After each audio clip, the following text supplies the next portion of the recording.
Good afternoon or good morning, depending on where you are, and thank you for joining this webinar on what a world without third-party cookies looks like. I'm Mindy Chahal, Head of Content at Digiday, and today I'm joined by Silver Bullet and special guest Channel 4. Before we get started, I want to give you a few details on today's session. We'll start off with an industry perspective from Silver Bullet, followed by a presentation and fireside chat with Channel 4, and finishing up with some key advice for the future. We'll then have some time for Q&A, so please do take advantage of that. You can add questions at any point during the session via the questions tab on the GoToWebinar platform. Just pop them in there and we'll get to as many as possible towards the end of the webinar. Everyone registered will also get a recording of this webinar in their inbox tomorrow, so don't worry if you've missed anything or you want to revisit any part of the conversation.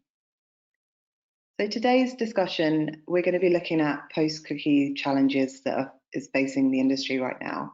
So in Q1 of this year, Digiday and Silver Bullet actually launched a WTF report on this very topic.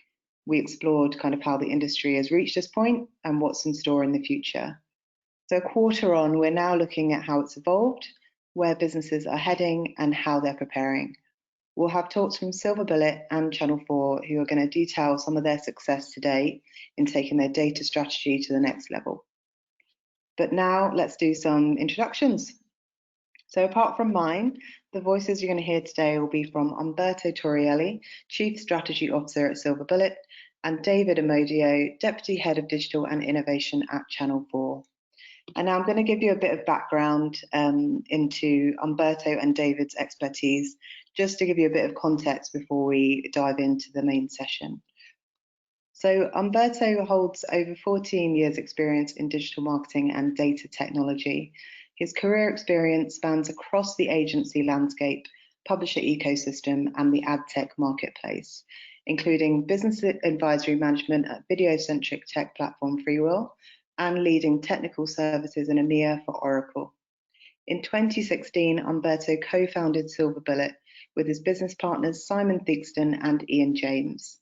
Umberto brings unique technical proficiency of the customer data and technology landscape, having architected data-driven transformation projects and deployed several dozens of migrations and implementations of SaaS solutions across varying tech stacks. And David is responsible for Channel 4's digital business and innovation strategy and delivering revenue across Channel 4's digital estate All4 and his third-party video business. In 2015, David launched Europe's first programmatic broadcaster buying platform, Premium Video Exchange, which in 2019 evolved into Markets. This enabled more sophisticated buys. He's also responsible for All4's innovation product suite, Engage, which offers advertisers the ability to personalize campaigns and deliver data-led creative. David is currently working on and launching Channel 4's advanced data suite, including Brand Match, and this enables advertisers to match their first-party data sets with Channel 4's 23 million registered users. So it's all exciting stuff, and we're really glad to have you both with us today. But first, I want to hand over to Umberto, and he's going to give us a brief introduction into data and the third-party cookie challenge. Umberto, over to you. Great, thanks, Mindy. So hi, everyone. We'll start off today with a little overview on one of the most talked about industry challenges of 2020. So obviously, it's not a surprise to anyone that data is very complex and ever-changing, and many businesses rightly feel somewhat overwhelmed when it comes to the management and activation of their data. So over the past few years, our industry has faced several events, such as GDPR rolling out across Europe, CCPA in California, but broadly affecting the US market, or the Cambridge Analytica scandal. These events have meant that data privacy concerns for consumers continue to stay prominent. In the light of this and the overall evolution of the ad tech industry, Google, as you all know, posed a 2-year deadline on its deprecating third-party cookie support in Chrome. And just a few days ago, at their WWDC event, Apple announced that IDFAs will require opt-in when iOS 14 rolls out later this year. So the bottom line is it's fair to say that we can't operate how we have done for so long. You know, there's a good quote here from Peter Dolinsky from Firefox. The status quo of how online advertising is done is not acceptable. No one likes the current system, not internet users, not publishers, not advertisers. Of course, we all know that traditional media is shifting to digital, with 70% of buyers adapting their ad spend. Data management is, of course, on the rise, with the CDP market set to surpass $3 billion by 2023. and consumer demands are more dominant than ever. They're finally, though, willing to share their data in exchange for value.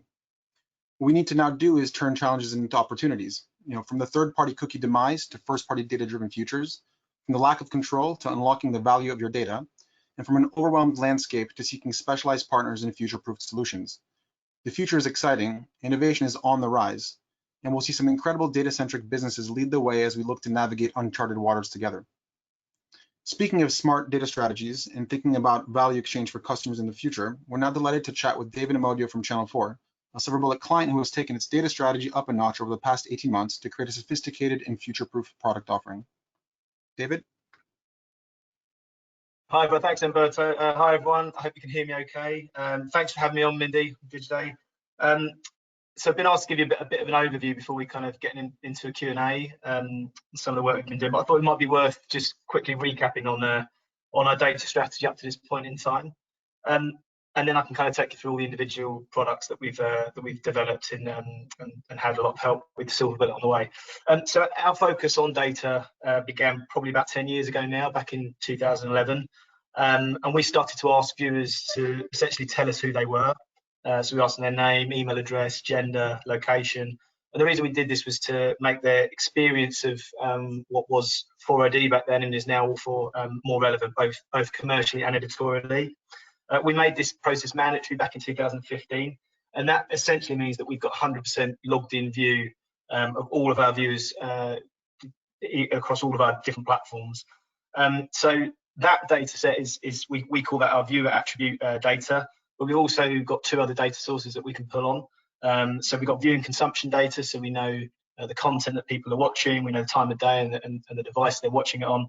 And there's also viewing history data as well, so we know what they've previously watched and then the devices that they've watched it on. And then we have a data science team internally at Channel 4 that kind of makes sense of all that data. So they take all that data and they put it into identifiable data sets. So all in all, we've got a pretty rich kind of picture of our users and viewers.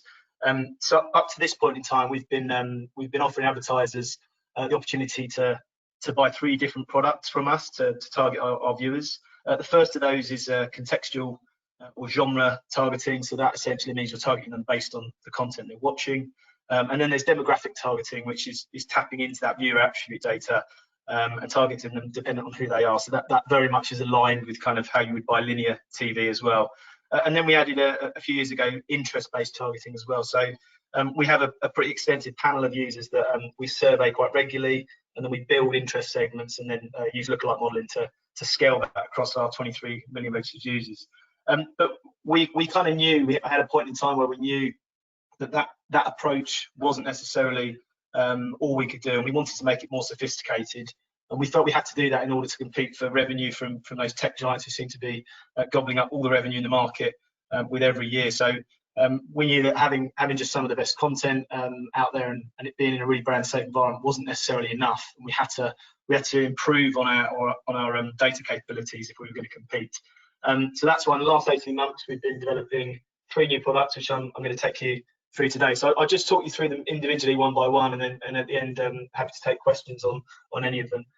So the first product is called Brand Match, and this is our new data matching product. So if we just click onto the next one. So this is our new data matching product, which enables brands to basically bring their CRM data, identify and match users amongst our 23 million registered user base. So this product enables them to use that data in lots of different ways. So they can effectively target known customers. Now that might be their entire customer base, or it might be perhaps a subset of that. So it could be kind of high value customers or those who are potentially a churn threat. So maybe they're coming to an end of a contract. Or alternatively, kind of the inverse of that, it could be to suppress those audiences and target everyone except those to acquire new customers. So this is a very, very kind of high level data flow that you can kind of see on this chart. And there are two tech vendors that we've integrated with to make all of this possible. The first of those is a data matching platform, and then the second is a data management platform. So In this example, we have our 23 million registered users that sit within our bunker, and I'll talk through the bunker system in a moment. We decided that InfoSum were the best data matching platform for us to work with for a number of different reasons, but one of those was the data safety element of it. So in this example, 2.5 million registered customer users are being put into the advertiser bunker, or clean room, if you like. That seems to be a term that everyone's using these days. And now only they have access to that bunker, so we don't get to see any of that data. They don't get to see any of our 23 million registered users. So there is zero chance of any data leakage whatsoever, and everything is done on an aggregate match level as well. So it's actually impossible to identify any individuals on either side. Then some clever data science takes place. So some highly accurate statistical modelling is then used to determine and match those users. And this is effective to 99.9% accuracy, and the 0.1% accuracy is intentionally in there, so that there's no tracing back. And that happens all in about 5 minutes, so it's all very, very quick. So in this example, 1.1 million users are matched from that 2.5, and then that seed segment then gets passed into our advanced data platform, and we're working with a business called MediaRhythmics who are powering that for us. Then we use some sophisticated lookalike modelling to expand that segment, adding more scale as and where it's required. So we've actually run a couple of campaigns already. We're working with a number of partners. I can officially announce that it does actually work, which is fantastic. We've been running some insight across all of the brands that we've been working with so far, and we'll be revealing some of those later on this year. So look out for some of those results coming up. So moving on to the second product, which is called Approved. So the objective behind this one was essentially to create an offering that appealed to advertisers who perhaps don't have the luxury of their own extensive customer relationship data.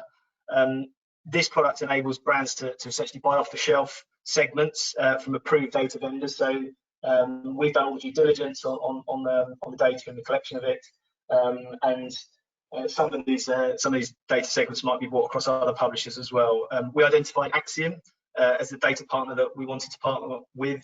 We have a historical relationship with them, and we've already approved over 100 different segments that kind of span some of these areas that you're looking at now on this slide.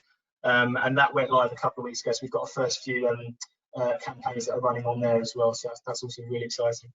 And then the third of our product suite is called Bespoke, and the final product is essentially an opportunity for advertisers to build their own segments, but using Channel 4's own first-party data. And I mentioned up front that there were three kind of data sources that we draw upon. The first of those being viewer attribute data, so what people tell us when they log in.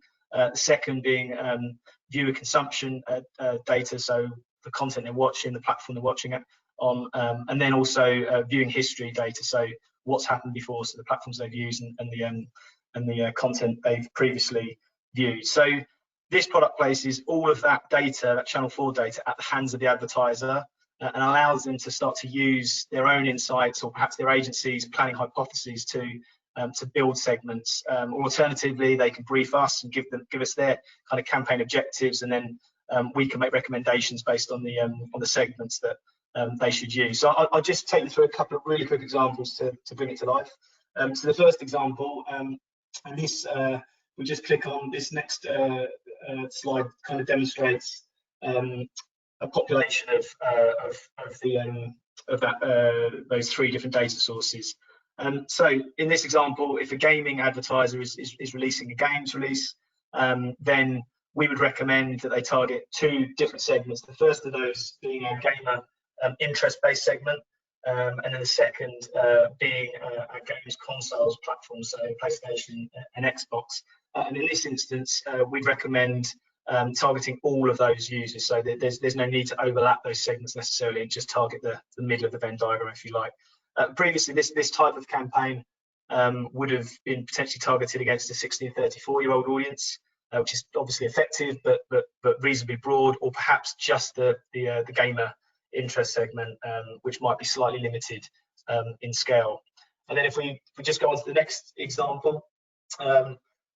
So this next example would be for a dating app that had a campaign objective of driving downloads on mobile devices. So here we might recommend, if we just click on, we might recommend targeting our modern love genre. So that's a genre of programming that includes programs such as First Dates, Celebs Go Dating, Married at First Sight, Naked Attraction. And here in this instance, we overlap that with our mobile segment. So just target those who are viewing that particular genre of programming on a mobile device, or an iOS or an Android device. This one's hot off the press. We just literally launched this last week. So this is available now for advertising. We've already had a lot of interest from both agencies and brands. So that's it. A very, very quick kind of whistle-stop tour of the free products. But they've been a long time in the making, and we're really, really quite excited about working with lots of different brands. So over to you, Mindy. We'll have to take questions on any of those. Okay, thank you. Yeah, I've got a couple of questions in relation to these projects, and apologies as well for those that are seeing cut-off presentation there. We will send the full presentation as part of a follow-up, so you can have a look at those slides a bit closer. But yeah, let's dive into a few questions now, David. So I know that Channel 4 have been hitting quite a few headlines recently around some of the efforts that you're making behind your digital innovation, and particularly the smart use of data, which you've detailed in that presentation. But I'd be interested to know what challenges that you've faced since taking on the project, and what some of the biggest learnings that you would say you've undertaken, both personally and as a business. Yeah, I mean, it was a very large part. I mean, there's the obvious one, the small pandemic. But aside from doing all of this during the pandemic, but to answer that question directly, we did make a call to continue to launch the products during this time. So doing this during lockdowns obviously made things even harder. But we made the call to continue, and we're really glad we did, because we've actually seen quite a big upturn in revenues and interest from advertisers. So we're really pleased that we stuck to the plan, if you like. But in terms of sort of challenges outside of that obvious one, yeah, there was a lot of learnings, both personally and from a corporate level. And I think one of the biggest things we found was, when you're taking on a big program of work like this, you really need to make sure you've got exec backing. So we made sure we had an exec sponsor that we could go to for budgetary support and to make quick data governance decisions, because when you're dealing with data, you need to actually make a call on these things. Also getting the right working group together, because this touched a lot of different parts of the business. Our marketing team were involved, our data team, legal, tech, operations, obviously commercial as well.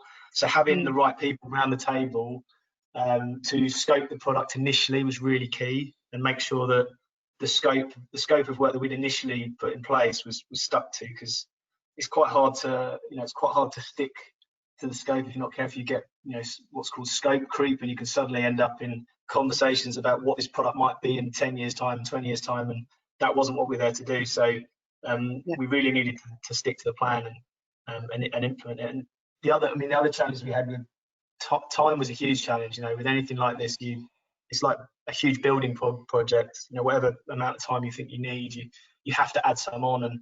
And we definitely suffered slightly from trying to do things too quickly, and we got there in the end, but there were definitely scares along the way. And the way I think we got around that, big learning we had, was we had a program manager who kind of ran it all for us. And I think that'd be a big kind of learning for us, and big recommendation for others, is make sure you've got someone who's there purely from an internal point of view to pull all the right stakeholders, to keep them to time. And someone once said to me that a good program manager is like an air traffic controller. They make sure that everything kind of lands at the right time. And if you don't have that in place, it's you can have some pretty kind of scary outcomes. So yeah, that was a real key learning for us. Okay, brilliant. Thank you for that.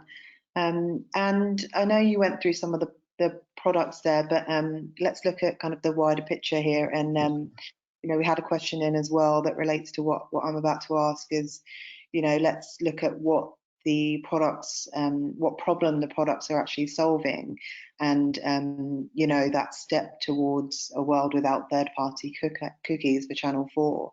Can you talk about that a little bit?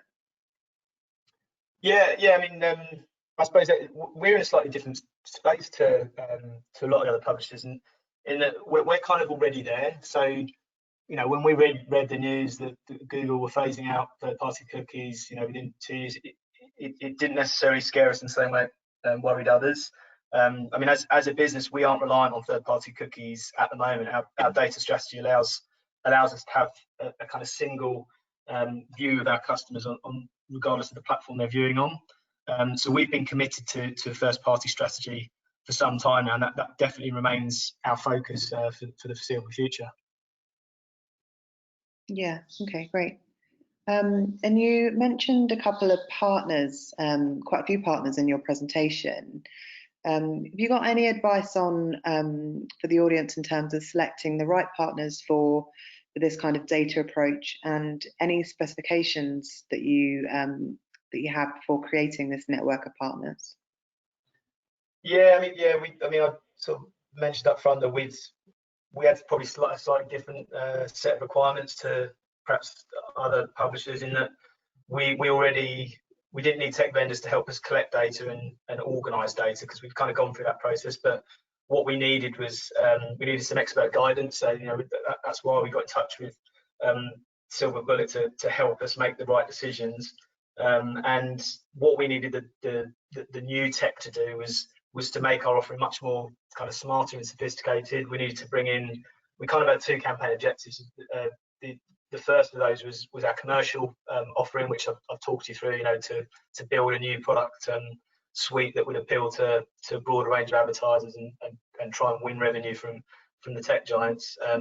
But the second objective of the work we were doing was a marketing objective. So we also needed this tech to enable us to build audiences and then target those audiences on our own platform, but also off platform on social platforms. So we had a massive kind of long list of requirements that would enable us to get to that position, right from, you know, making sure we had a data matching platform that was GDPR compliant and didn't suffer from you know, the risks of data leakage, because we knew that would be a massive red flag for advertisers.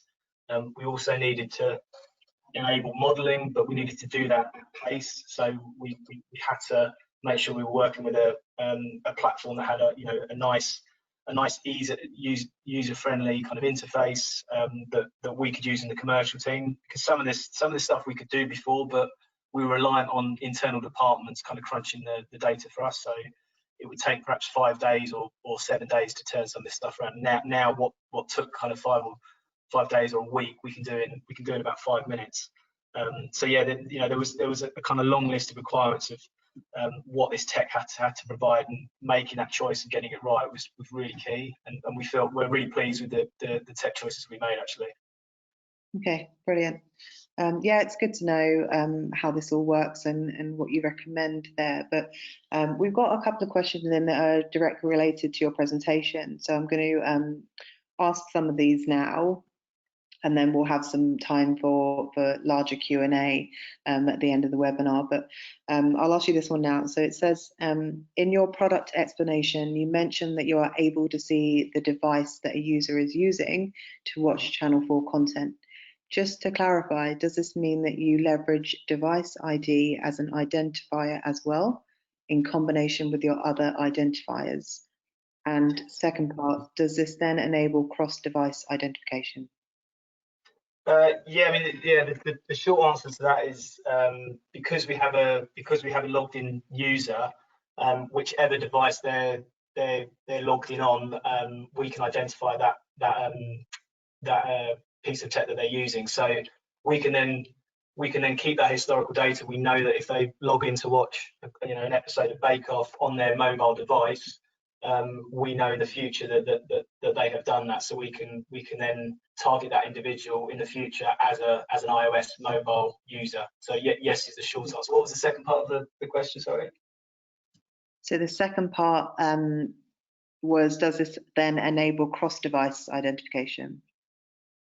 Yes, absolutely. Yeah. I mean, ever since we launched mandatory sign-in back in 2015, we've been able to do that. So yeah, we have a single point of view of that user, and from an editorial point of view, that's really important as well. So I'm sort of here obviously to talk about the commercial side of things, but if we didn't know who a user was across different devices, then we wouldn't be able to make recommendations to them of shows. We wouldn't be able to have functionality such as pause and resume. So if you're watching on your Apple device on the way to work on a train, then you log on to your laptop in your office to watch something at lunchtime, then we still know who that user is, and we can make sure they follow that program at the same point they left off. So that's really, really key for us from an editorial and a commercial point of view. Okay, great. And then I've got one more, two more actually, just on the technology. And this one says, are you able to license the technology for clients to input their own first-party data? Well, I don't know the answer to that. I mean, I think that's something we'd have to consider. I mean, whether there's, as a business, we do talk about kind of where we sit in the mix, and sometimes it feels that we tend to do stuff first at Channel 4, both commercially and editorially. But yeah, it's not something we've done, but never say never. I mean, it's a consideration for future potentially. Okay, brilliant. And I'll just round up this fireside chat section of the webinar with one more question. As we all know, digital transformation is an ongoing thing. It's not something that's going to be complete. So what's the future for Channel 4 in terms of your digital transformation journey? Is this just the beginning? How do you think it will evolve? Yeah, I mean, do you want me to answer that just from a commercial point of view? I mean, I suppose commercially, the steps we've taken, they feel like the right steps. It feels like we've made the right choices. So we're definitely committed to maintaining our first party approach. That feels like that was definitely the right thing to do. So that will continue to be our approach from a data perspective. And then the other thing that I suppose we're going to continue to do is try and improve our programmatic capabilities. So we've just launched the programmatic guaranteed product, and we're integrated already with the Trade Desk and Adobe. So making sure that we start to scale that part of the business is key, and giving advertisers that choice is important. And the other thing we definitely want to commit to is improving our reporting. So I think broadcast has probably been guilty of pretty poor reporting in comparison to a digital counterpart. So we want to make sure that the advertisers are getting everything that we can share with them.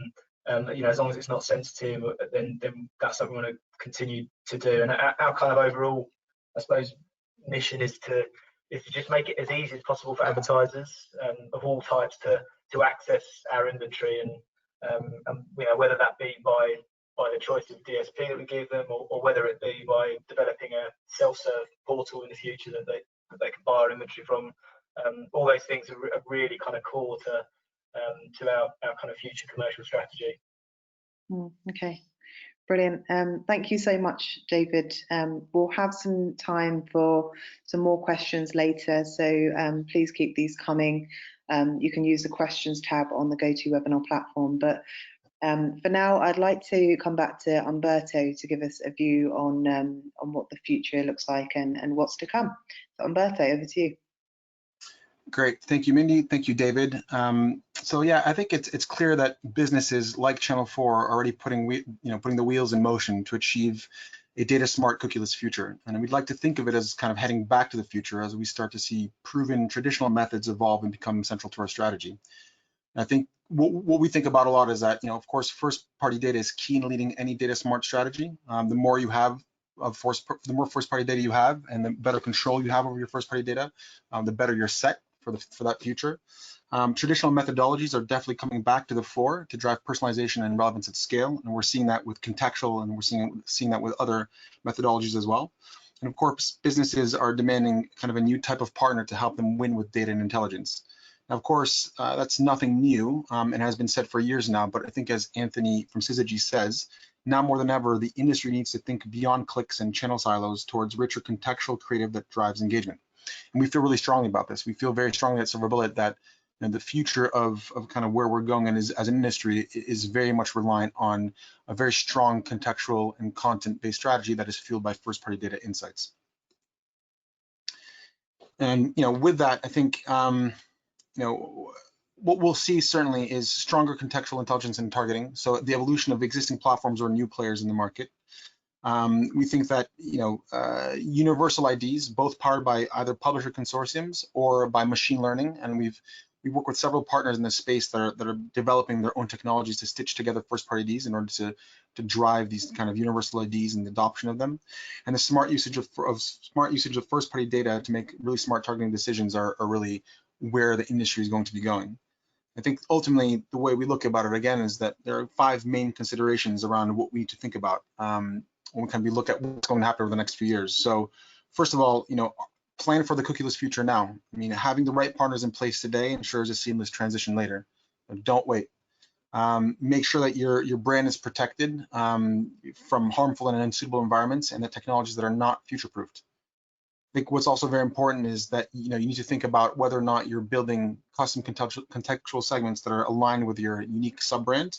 And with that, it's paramount that the content and execution behind that planning, contextual planning and content planning is powered and fueled by first-party data insights, because in return you can generate first-party data from smart planning of your content and contextual campaigns. Likewise, I think it's very important that you optimize as a brand. It's paramount to optimize the creative execution with the context where your advertising is being displayed, because again, contextual advertising and content-based planning are methodologies that don't require and that don't rely on third-party cookies. So again, will become more and more paramount. I think one last thing that perhaps is not on the slide but is worth calling out is that first-party data and first-party identifiers are still the foundational pillar on which we can all build as an industry. So with that, I'll leave it to you, Mindy. Brilliant. Thank you for that. And there's a lot of advice that's been given during the session, and a lot of stats and quotes and things. So just as a reminder, you'll get a recording of this webinar and the presentation in your email inbox if you need to listen back. But right now we've got time for some more questions. So as we're talking, please just add these and we'll get to them. But let's start with a few that we've had in already. And also, when you're putting in a question, just let us know who your question is directed at, and we'll get to them. But yeah, the first question that we've had in is, well, the first two actually, is around contextual intelligence. And with anything that's kind of post-cookie solution, I know there's a few questions coming up about kind of the methodologies and the scale, but the first question is, when we look at contextual intelligence specifically, how do you see the industry moving beyond the traditional methods such as keywords? And the second part of that question is, what kind of technology advancements are going to help bring these methodologies into the future? I'm happy to take that one. So I think there's 2 parts there, right? So I think in the first part is that as we see more and more adoption of contextual planning and contextual advertising as a solution for a cookieless environment, I think what we need to do as industries is enhance the existing capabilities. As you pointed out, currently they're very reliant on keywords, and keywords tell only part of the story. I think what we're seeing certainly at Silver Bullets, and what we're hearing our clients demand from us, is the ability to understand the true content and context of a page or other mediums or other channels, far beyond just what the keywords may show. So what I mean by that is, in essence, we need to be able to, as a platform and as a technology, we need to be able to understand the true significance and meaning of a particular article.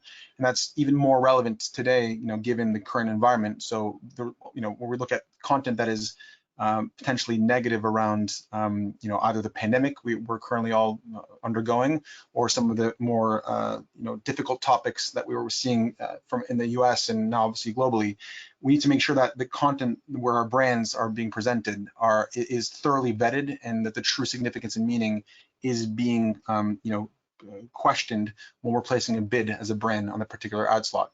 So I think for that to happen, then to answer the second part, we need to look at beyond keywords. We need to improve the technologies that sit behind the scoring of said content, and we need to go beyond just articles. And so far that we need to ensure that our brand is always in the right environment, whether it's being seen in in text in an article, or whether it's being seen in video stream, or within programmatic audio, or within addressable TV, or within mobile, right? There should not be we should not be distinguished in the environment based on the channel. And I think today technology that exists is quite limited from some of these aspects, and we're excited to see where we're going to bring the industry. Okay, thank you. And another question on contextual. Will contextual intelligence alone provide the scale that we need? Yeah, happy to give my view on that. I mean, I think that context alone is actually still a really powerful tool. So I don't think we should ever assume that it's not really good at kind of identifying and saying a lot about a user, but it can't tell you everything. So I think there is a limitation of scale, if you like, if you're only using context, and that's why I think publishers now need to be getting their act together when it comes to I suppose creating enough quality content that warrants users either logging in or giving them more information about themselves. Now that doesn't need to be behind a paywall, it doesn't need to be necessarily logging in on a regular basis, but it might be that they need to survey viewers more often to start to build more of a kind of first party identity of their users. And I think over the next couple of years, the publishers that win will be the ones that do that really well, and they'll probably win because they've just got the best content. So I think that the data alone won't be enough. You have to have the content that warrants you either getting people to log in or wanting to potentially take a survey or tell you more about themselves. Yeah, definitely. Umberto, anything to add on that? No, I think I agree entirely. I think context is one of the signals that needs to be taken into account when when delivering advertising. And I think context is a good start. And I think obviously then if we were just to rely on context, that could be quite limiting. So obviously the more information you have on the audiences you're trying to reach, as David just said, the more you can qualify that audience, and therefore the more you can ensure that you have enough scale based on what on the audience you're trying to reach, in combination with context, again, which is just a signal out of the many things we can now apply from an advertising perspective. Okay, great. Thank you both for those answers. Let's move on to another question around DMPs. And I know in the report, Umberto, we had a section on what the future is for DMPs, but got a question in now. In light of third-party cookies going away, where do you see the data management platforms heading in the future? From my understanding, they are predominantly used for third-party assets. So are they set to demise too? So that's a really good question, and one that we, as you can imagine, get quite often from our existing clients and from prospects. As DMP and CDP and kind of data technologies is what we specialize in as Silver Bullet. So I think our response to that is data management platform is not necessarily just for third-party assets. In fact, at its core, a data management platform is utilized for the unification of first-party data sets first, and then with the ability to overlay third-party assets on top of first-party audiences.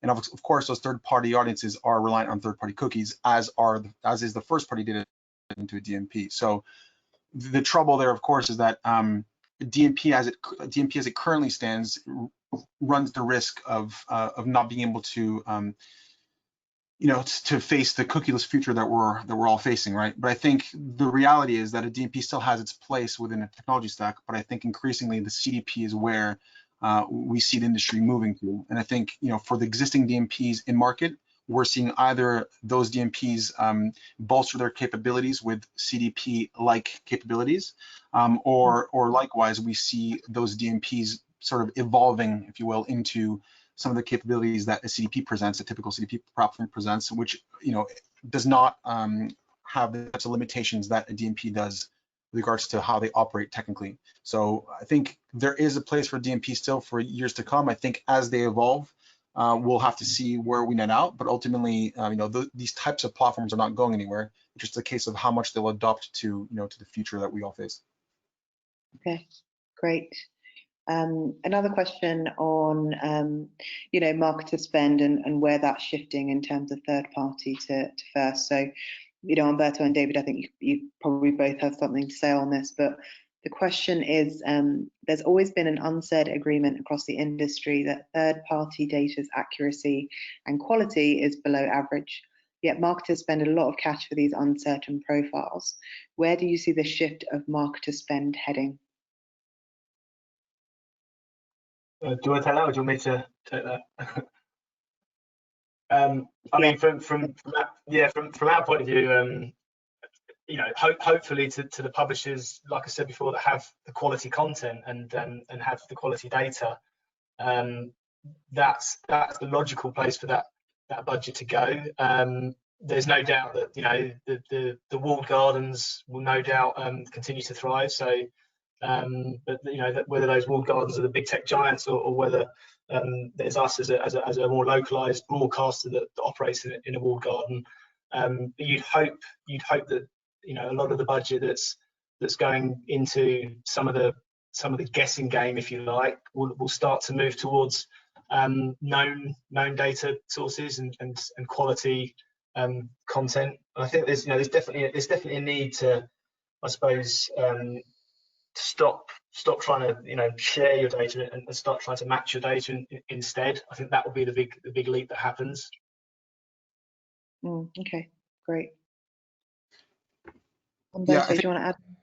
Sure. Yeah, I was just adding to that. I would just say that so I absolutely agree, by the way, what David just said, and I think historically third-party data has had a fairly bad rep, and I think rightfully so. There's been, as you pointed out, the quality and the source of third-party data as it can be acquired today within the programmatic channels where it can be acquired or within audience marketplaces where it can be acquired is questionable. And I think what we're seeing then is, as regulation kicks in and as it becomes more stringent, the benefit there is that third-party data of questionable source or questionable veracity is kind of decreasing, the volume of it at least. And so the result of that is quality of the third-party data that remains is, I think, slightly better than it was. But having said that, it's not good enough. And I think, again, to David's point, what's much more valuable then is first-party data and or someone else's first-party data, which is second-party data.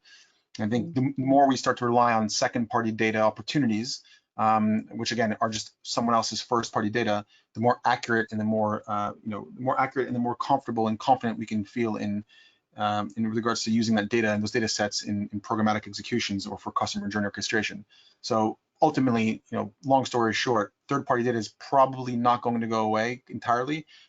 It'll probably continue to decrease. As it decreases, the quality will likely, get slightly better. But I think overall, again, we're all in agreement that first-party data is the path forwards, and third-party data will always be kind of an outlier. Okay, brilliant. Thank you. Got a couple more for David here. So have you found any issues with the reach or efficiency being negatively impacted by refining your audience segments beyond the traditional broader approach? If so, how much of an impact? Yeah, I mean, obviously, the more you target, the more specific your target audience is, the more restricted your reach is going to be, and I suppose your pricing structure has to reflect that. I mean, it's still early days on the current product set that I've just talked through. The 3 new products, it's still very early days, so we're looking at quite a small sample of, I suppose, examples, and we've been fine in terms of delivering those campaigns. In terms of what we'd seen before, so some of our perhaps interest-based segments or some of the sub-demographic targeting, then at certain points in the month or at certain points in the year, as your supply gets constrained, then that does become a slight challenge. But that's the nature of the beast, I suppose. Where you want to target more tightly, the supply of inventories is going to be more difficult. But on a macro level, we've made sure that we've launched products and we've launched, I suppose, targeting segments that have a certain scale in the first place. Otherwise, you have to be careful of launching them in the first place, I suppose. Yeah. Okay. Great. And then another one for you, David. How do you see, and Umberto, you might want to chip in on this, but how do you see addressable advertising playing out in the next year? Who will emerge the victors? Why and how? I mean, again, I think I feel like I'm repeating myself a bit, but I think the publishers that have that first party data, I think and the quality data will, content will be victorious. So I think some of the press publishers will need to make sure they get more kind of logged in viewers. A lot of the audio, a lot of the new digital audio players, they're now trying to get as many logged in viewers as possible. And then that starts to allow you to scale your addressable offering. And from a broadcaster point of view, we in our competitive set have been doing this for some time now. I suppose moving it on to the linear space in the future is something that's obviously happening now as well. So that will start to give more scale in the future to addressability. But yeah, I mean, in simple answers to your question, I think the publishers that have the quality content and warrant the need to log in will probably be more victorious in the future. Okay, great, thank you, David. There's a couple more in here, but I'm going to ask one more on how cookies will affect targeting. And the question is, how does a cookieless world affect social media targeting in particular? I'm happy to take that one. So I think it doesn't necessarily affect social media targeting at all, actually. And the reason for that is within social media walled gardens, they're not relying on third-party cookies, but rather on their own first-party identifiers to provide that targeting. So when you're planning social media campaigns, you're planning them directly, typically from within the actual walled garden itself, in which case, they're not relying again on third-party cookies to deliver their targeted advertising. And beyond that, when you're talking about pushing data sets, for example, from a CDP or other into a social channel, you're actually not relying again on third-party cookies, but rather you're relying on, for example, a hashed email address, which is a first-party identifier. So I guess the long story short is social media targeting specifically should not be affected by the fact that we are deprecating third-party cookie support within browsers. Okay, brilliant. I think we'll wrap there. We've had a lot of questions in, and you guys have given some brilliant answers, and hopefully there's a lot of advice and insight in there. But thank you, Umberto and David, for today's session, for taking us through those presentations and for answering all these questions. Pleasure. Thanks for having us. Thank you very much. And thank you everyone who's tuned in. Thank you for listening and submitting those questions. Have a great rest of the day.